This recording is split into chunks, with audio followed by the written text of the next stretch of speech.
வீட்லேயே நல்லா டேஸ்டியான குல்கந்த் எப்படி செய்யலாம் அப்படிங்கிறத பார்க்கலாம். நான் இன்றைக்கி பன்னீர் ரோஸ் எடுத்திருக்கேன். பன்னீர் ரோஸை தண்ணியில் நல்லா வாஷ் பண்ணி எடுத்துக்கோங்க. வாஷ் பண்ணிவிட்டு ஒரு டவலில் ஒரு 1/4 மணி நேரம் நம்ம ஆற விடலாம். தண்ணி மட்டும் நமக்கு ஆறினா போதும். அதுக்கு அடுத்தது மிக்ஸி ஜாரில் போட்டு கொரன்னு அரைச்சி எடுத்துக்கோங்க.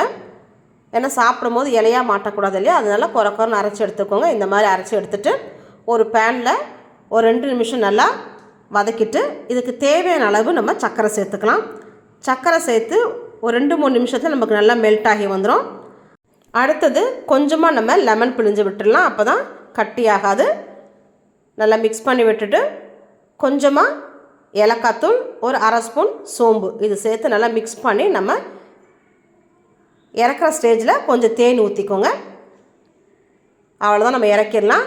நல்லா ஆறுனதுக்கப்புறம் ஒரு பாக்ஸை போட்டு தேன் ஊற்றி நம்ம விட்டோம்னா நமக்கு குல்கந்த் ரெடி.